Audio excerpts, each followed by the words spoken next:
আসসালামু আলাইকুম প্রিয় দর্শক, অন্য মঞ্চের আলাপচারিতায় আপনাদের সকলকে স্বাগত জানাচ্ছি।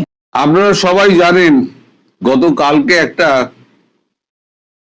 বৈঠক ছিল, ক্যাবিনেট মিটিং ছিল। ক্যাবিনেট মিটিং এ এখন তো নরেন্দ্র মোদী নেই, তিনি পাঁচটি দেশের সফরে বেরিয়েছেন। এখন চার্জ পড়েছে অমিত শাহের উপরে।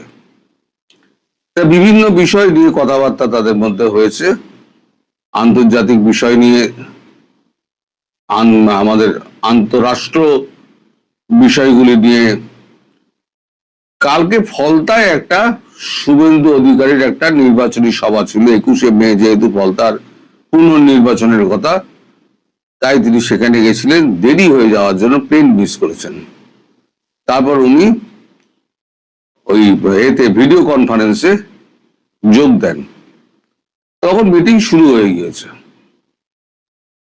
তো কত দেরি হলো কেন জিজ্ঞেস করা হয়, তিনি বললেন যে, শুভেন্দু বললেন যে আমি ফলতায় মিটিং করতে গেছিলাম। তখন হাসতে হাসতে অমিত শাহ জিজ্ঞেস করেছেন কত লিড আশা করেন, তখন বলেছে অন্তত 1 লাখ। বাহ, জিতা রহো বেটা, জিতা রহো। তারপর আবার মিটিং শুরু হয়। এবার মিটিং এ যেটা আপনাদের ক্ষেত্রে যেটা প্রযোজ্য সেটা হচ্ছে গঙ্গার পানি বন্টন। এখন গঙ্গার পানি বন্টন নিয়ে যখন আলোচনা হচ্ছে, যতটুকু খবর পেয়েছি, সেখানে যখন প্রসঙ্গটা ওঠে তখন প্রথম ব্যাগরাটি মারেন জয়শঙ্কর। তিনি বলেন যে পাকিস্তানের ক্ষেত্রে ইন্ডাস ওয়াটার চুক্তি, ইন্ডাস ওয়াটার ট্রিটি আমাদের যেটা ছিল জাতিসংঘের সনদ অনুযায়ী, আমরা যেমন রিনিউ করিনি, গঙ্গা চুক্তি আমাদের রিনিউ করবো কিনা, জাতিসংঘের সনদে থাকলেও করবো কিনা, সেটা নিয়ে একটুখানি আলোচনা করা দরকার। তার কারণ আমাদের ঘোষিত নীতি হচ্ছে মানে রক্ত এবং জল দুটো একসঙ্গে বইতে পারে না। তখন রাজনাথ সিং বলেন ঠিক কথা বলেছেন, কারণ এরা পাকিস্তানের সঙ্গে যোগাযোগ করছে, টার্কির সঙ্গে যোগাযোগ করছে, চীনের সঙ্গে যোগাযোগ করছে তিস্তা প্রকল্পে নিয়ে আসার জন্য। আসুক না আসুক সে তো বড় ব্যাপার, এখন চীনের দিকে পা দেবে না, কিন্তু যাচ্ছে তো। কারণ এদের যে মনোবাসনা সেটা দেখে বোঝা যাচ্ছে যে এরা ভারতের সঙ্গে সম্পর্ক ভালো চায় না, অথচ আমরা কিন্তু ওদের সঙ্গে সম্পর্ক ভালো করতে চেয়েছিলাম। জয়শঙ্করজি উপস্থিত আছেন, তিনি নিজেই গেছিলেন, গিয়ে তারেক রহমান বর্তমান প্রধানমন্ত্রী তার সঙ্গে কথাবার্তা বলে তার পরিবারকে শুভেচ্ছা জানিয়ে শোক বার্তা দিয়ে এসছেন। এবং আমরা আশা করেছিলাম যে ভারতের সঙ্গে সম্পর্কটা ভালো হবে, কিন্তু দেখা যাচ্ছে যে সম্পর্ক ক্রমশ খারাপ থেকে আরো খারাপ হচ্ছে। পাকিস্তানের সঙ্গে রীতিমতো দহরম মহরম। এখন সামনের মাস না কবে তার মধ্যে একটা ডেট ঠিক হলে পরে পাকিস্তানের প্রধানমন্ত্রী শাহবাজ শরীফ এবং আসিম মুনির, ফেইল্ড মাস্টার, আমরা ফিল্ড মাস্টার বলি না, ফেইল্ড মাস্টার, ফেইল্ড মাস্টার, তিনি আসছেন এখানে। এবার আগে যে আপনাদের যে ভারত এবং বাংলাদেশের মধ্যে যে সামরিক মহড়াটা হতো, সেই সামরিক মহড়া এখন পাকিস্তানের সঙ্গে হচ্ছে। যে পাকিস্তান টিটিপির সঙ্গে লড়তে পারে না, আফগানদের সঙ্গে লড়তে পারে না, সেই পাকিস্তানের সঙ্গে মহড়া হচ্ছে। তা ভালো কথা, মহড়া টহড়া হোক, আমাদের দেশে না এলেই ভালো, যত কম আসে তত ভালো।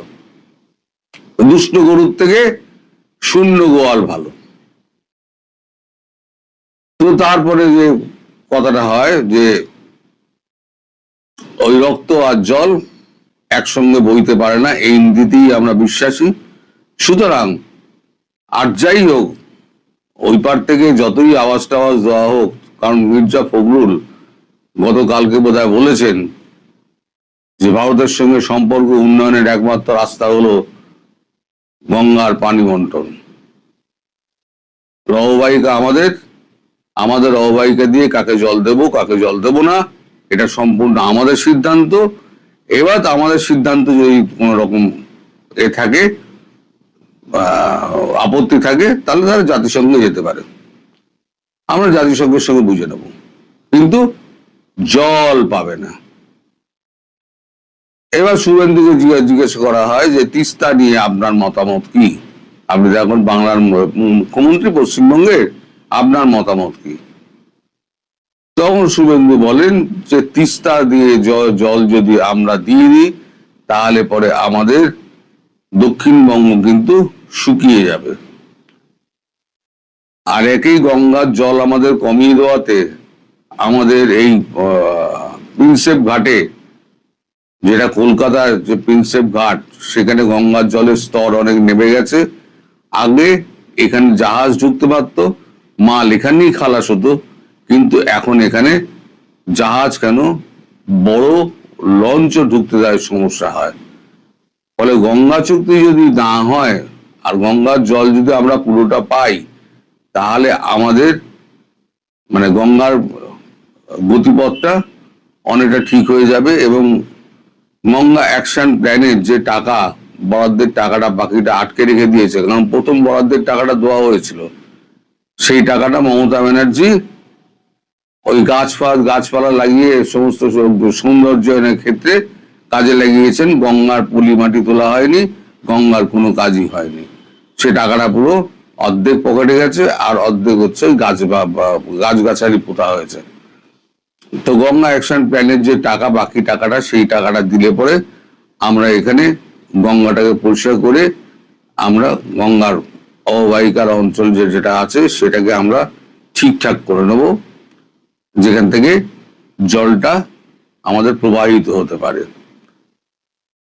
সেক্ষেত্রে তিস্তার প্রকল্পের জল যদি দেওয়া হয় তাহলে পরে তো আমার দক্ষিণবঙ্গ আমার শুকিয়ে যায়, ফলে আমার স্পষ্ট আপত্তি রয়েছে। ফলে এই গঙ্গা চুক্তি তো, গঙ্গা পানি চুক্তি তো হয়ে গেল, আপনাদের দেশে তো গঙ্গা পানি যাবে না। এবার আপনারা কি করবেন না করবেন না আপনারা বুঝে নিন, কি আপনারা কতদূর আপনারা লড়বেন, আপনারা বোমা ফেলবেন নাকি মিসাইল ফেলবেন। আপনারা বলছেন চোখে চোখ রেখে কথা বলবেন। আচ্ছা, আমার হাইট হচ্ছে 5 ফুট 3 ইঞ্চি। আমি যদি দ্য গ্রেট খালির সঙ্গে, যার হাইট হচ্ছে প্রায় 7 ফুট, দাঁড়িয়ে যদি তার চোখে চোখে রেখে কথা বলতে চাই, তাহলে আমাকে টুলের ওপর দাঁড়াতে হবে, উচ্চতায় সমান হতে হবে, তবে তো চোখে চোখ রেখে কথা বলবেন।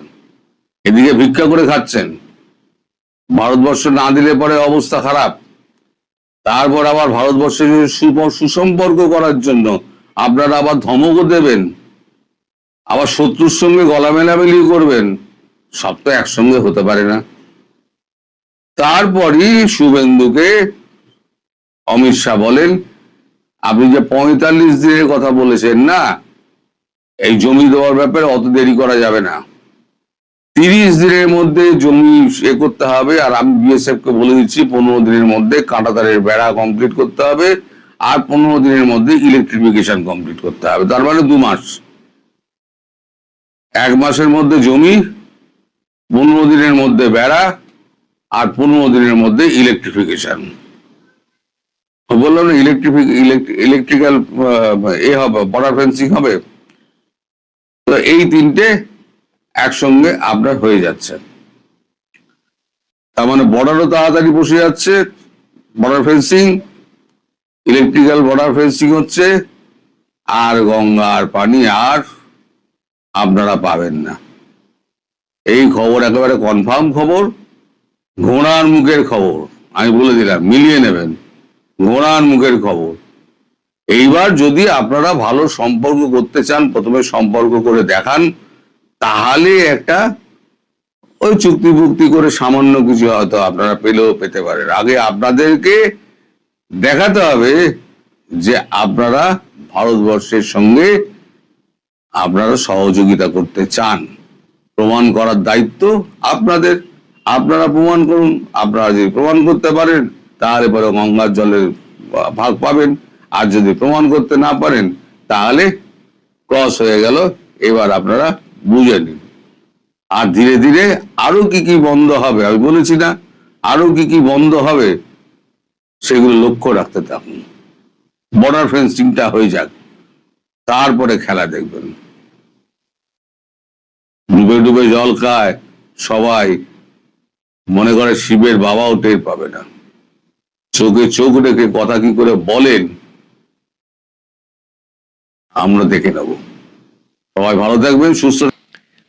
আমার আজকের যে শিরোনামটি, এটি দেখে আপনাদের অনেকেরই নতুন কিছু মনে হবে না, কিন্তু এর ভিতরে নতুনত্ব আছে। শিরোনামটি হচ্ছে তারেক রহমান কেন পাকিস্তানমুখী, বিএনপি কেন পাকিস্তানমুখী, পাকিস্তানের ভেতরে তারা কি মধু পেয়েছে, কি জাদু পেয়েছে, যার কারণে তাদের চুম্বকের মতো গুড়ি গুড়ি মুখটা পাকিস্তানের দিকে চলে যায়। কেন চলে যায়, এই বিষয়টা কিন্তু খুবই গুরুত্বপূর্ণ একটা প্রশ্ন। এটা যারা বাংলাদেশকে ভালোবাসেন, যারা বাংলাদেশকে ধর্ম বর্ণ নির্বিশেষে সকল বাঙালির দেশ বলে মনে করেন, যারা এই বাংলাদেশের 1971 সালে মহান মুক্তি সংগ্রামের ভিত্তিতে একটি দেশ স্বাধীন হয়েছে সেই কনসেপ্টে বিশ্বাস করেন, যারা বিশ্বাস করেন এই ভূখণ্ডে লক্ষ লক্ষ মানুষ জীবন দিয়েছে, অসংখ্য নারী তার সম্ভ্রম দিয়েছে, কোটি মানুষ দেশ থেকে বিতাড়িত হয়ে প্রতিবেশী রাষ্ট্রে আশ্রয় নিয়েছে জীবন বাঁচানোর তাগিদে, যারা বিশ্বাস করেন 26শে মার্চের কালো রাত্রিতে Dhaka cantonment, EPR police line, রাজারবাগে, ঢাকা বিশ্ববিদ্যালয়, জগন্নাথ হলে, ইকবাল হলে নির্বিচারে আমাদের এই বাংলার সন্তানদেরকে হত্যা করেছে